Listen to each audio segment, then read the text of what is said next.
So we have passed the penultimate week and are proceeding into the ultimate week, which is, of course, week 8 in 2 days.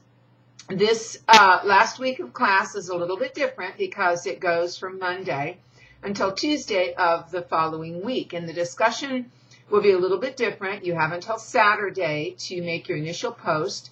Thursday and Friday are reading and reflection days. And then you will have until Tuesday to make replies to peers. And this is the only assignment or deliverable. It's not really a deliverable per se, but it is the only work besides reading that you need to do this week. And this week concerns dystopia, which I'm going to talk about in a minute. But you have a poem by Anne Sexton, and it is about Vincent van Gogh's Gogh. His name really is Vincent van Gogh, even though we say Van Gogh, about his painting Starry Night. Now, Vincent was a highly troubled individual. He had issues he had emotional issues and other aspects.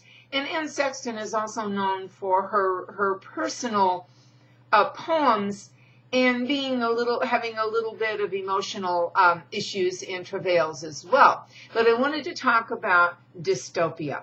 Now, everyone knows what utopia is. And of course that comes from, is it Thomas More? And the name, I know I'm an English teacher and I should remember that, but I'm not going to look it up. But it comes from the novel Utopia and the idea of where everything is perfect.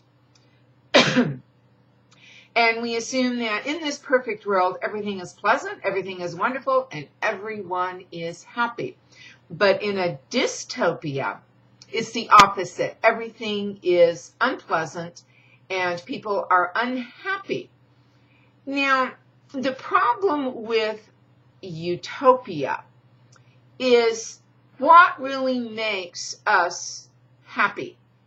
And do we take that from an individual point of view, or do we take it on a wider view of what makes most people, makes the majority of people happy?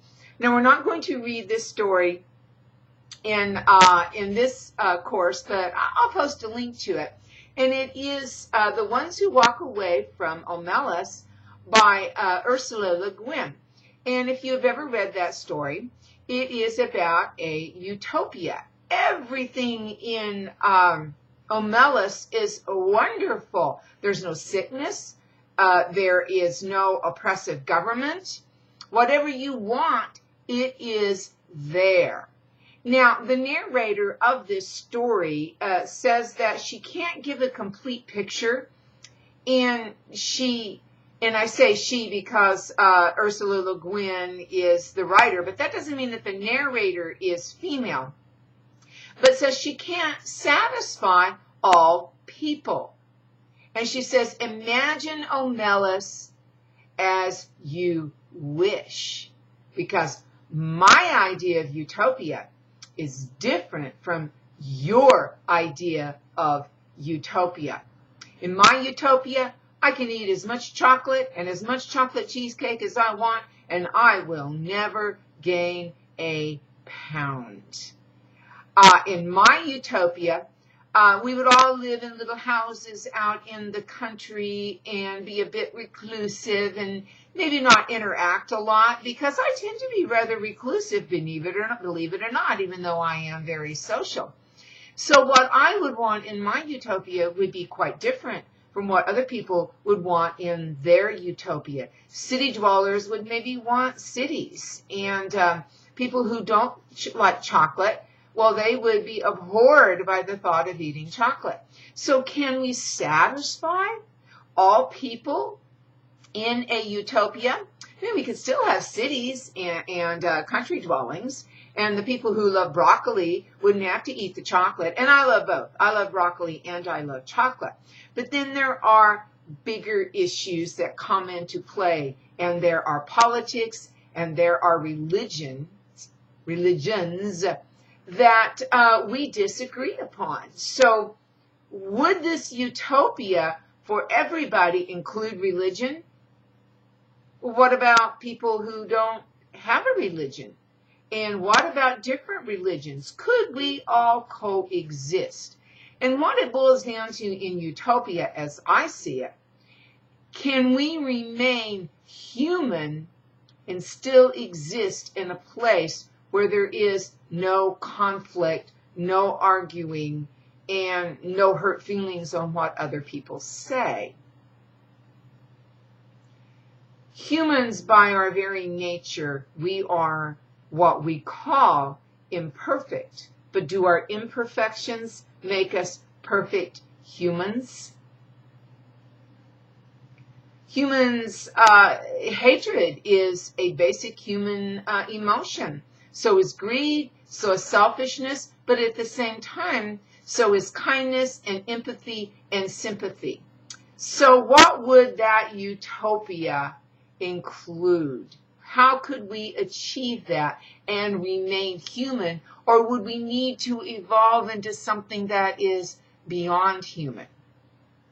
Think about that. Now, the upshot of the Omela story, which I kind of got away from, is that while everybody is happy, there is one child who is in the basement of one of the beautiful houses or maybe one of the municipal buildings who is basically tortured, is left alone, has no human contact, sits in its feces and its urine, is fed maybe a bowl of gruel a day to keep it alive, and it is the scapegoat. It is the person, the creature, because they dehumanize it, because if they don't dehumanize it, they can't leave it down in that basement. And what the story is saying is there has to be a balance. And if you have all this world out here that is all good, somewhere there has to be something that is a negative. And so this child pays for, with its mental and its physical well-being, pays for the mental and physical well-being of everybody else. And then other arguments come into play. Do the needs of the many outweigh the needs of the few? Do the needs of the many outweigh the needs of the one? Because if this child is rescued, it all comes to an end. So think about that, mull over that when you think about utopia. Now, in a dystopia, everything is unpleasant and everything is unhappy. Now, we don't live in, most of us do not live in a dystopia. If we don't live in a utopia, we don't live in a dystopia either. There are some people who seem to go through life and they find everything unpleasant. And I'm sitting here in my house and it is comfortable. I have a furnace that keeps the house warm. I have an air conditioner that cools the house. I have enough food. I have 2 vehicles. And so my life is not bad. But how can I qualify life for people in third world countries who do not have the amenities that I have? Do they already live in dystopia? Dystopia is Superman. You know Superman, there is the alternate world universe of Superman and the opposite of Superman. If you are familiar with that story, that would be dystopia. Everything turned on its tail. Maybe good is bad and bad is good. And the story that I can think of about a dystopia is Kurt Vonnegut's see, I can't think of the title. Yeah, I know. Bergeron. I can't think of the kid's first name, though. But I will find a link and I will post that as well. So this week, we are going to reflect on literature and how it affects us in the real life. And literature mirrors our life, and it's changed over the centuries. And we're going to discuss, is literature still relevant? And remember, when you are taking into consideration what is literature, think about movies, think about plays, and not just about novels and written works.